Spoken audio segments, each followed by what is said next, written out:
Salam, selamat pagi umat-umat Tuhan yang dikasihi dan diberkati oleh Tuhan.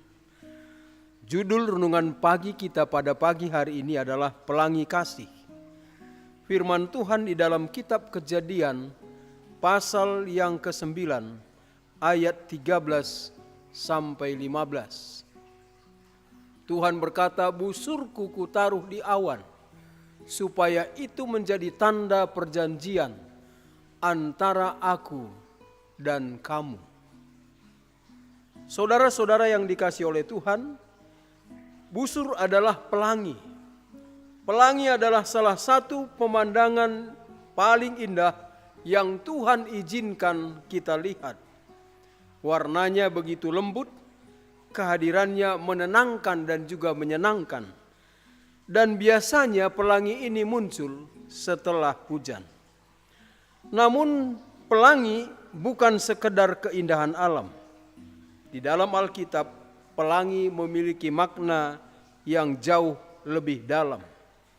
Ia adalah tanda perjanjian Allah. Saudaraku yang dikasihi oleh Tuhan, setelah air bah, dunia berada dalam keadaan yang hancur. Ya, alam jadi rusak, kehidupan manusia berubah.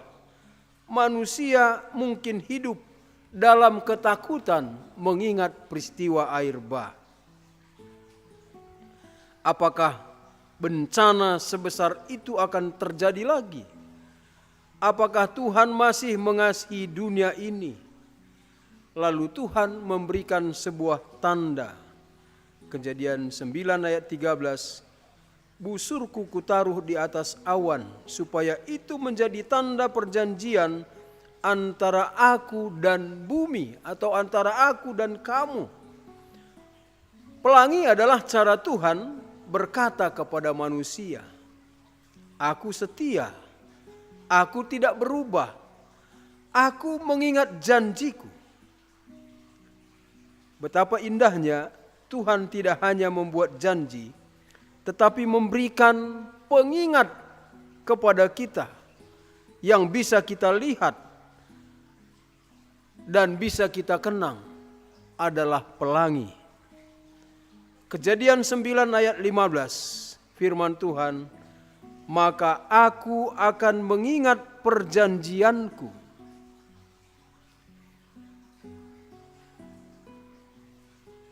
Jika Tuhan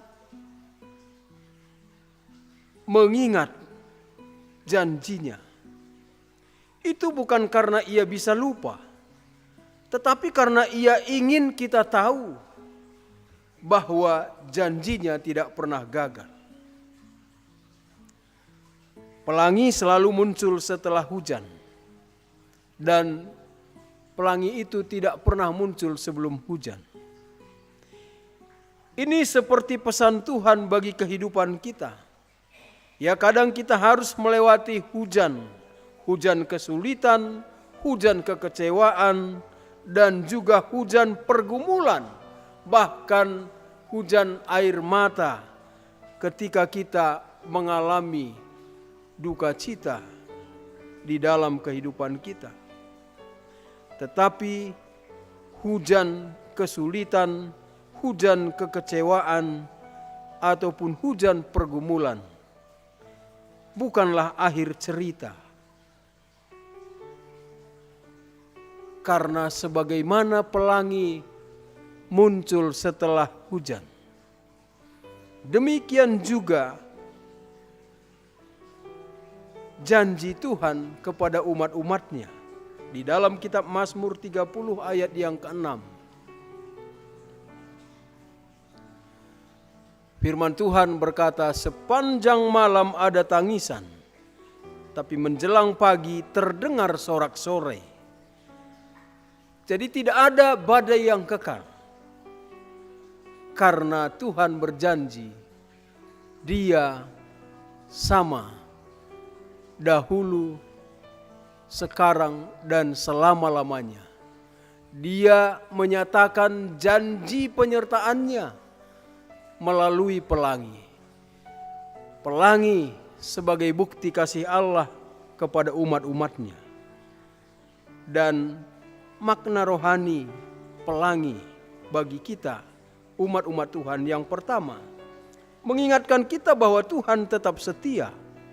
Dunia berubah, situasi berubah, bahkan manusia bisa berubah, tetapi Tuhan tidak pernah berubah. Ibrani 10 ayat 23 mengingatkan sebab Ia yang menjanjikannya setia. Tuhan sangat setia. Jika Tuhan setia kepada Nuh, Ia juga setia kepada kita. Yang kedua, pelangi mengingatkan kita bahwa kita punya pengharapan setelah kesulitan. Ya, pelangi adalah bukti bahwa Tuhan bekerja bahkan setelah masa kesulitan. Tuhan bekerja lewat kesulitan itu untuk mendatangkan sukacita dalam kehidupan kita. Maka di dalam kitab Ratapan 3 ayat 22 sampai 23, ringkasannya adalah tak berkesudahan kasih Tuhan selalu baru setiap pagi. Setiap hari ada kesempatan baru dari Tuhan. Yang ketiga, Tuhan masih memegang kendali. Kadang kita tidak mengerti jalan hidup kita, tetapi pelangi mengingatkan Allah tetap memegang perjanjiannya. Itu maka firman Tuhan di dalam kitab Roma 8 ayat 28. Allah turut bekerja dalam segala hal untuk mendatangkan kebaikan. Kebaikan bagi siapa? Kebaikan bagi kita. Jadi saat hidup terasa berat, ingat pelangi kasih Tuhan. Saat doa belum dijawab, ingat pelangi kasih Tuhan. Saat hati mulai lelah, ingat pelangi kasih Tuhan. Pelangi berkata kepada kita, Tuhan masih setia, Tuhan masih bekerja, Tuhan tidak pernah meninggalkan umatnya. Kiranya janji Tuhan ini menguatkan kita semua agar kita tetap setia kepada Tuhan. Tuhan Yesus memberkati kita. Amin.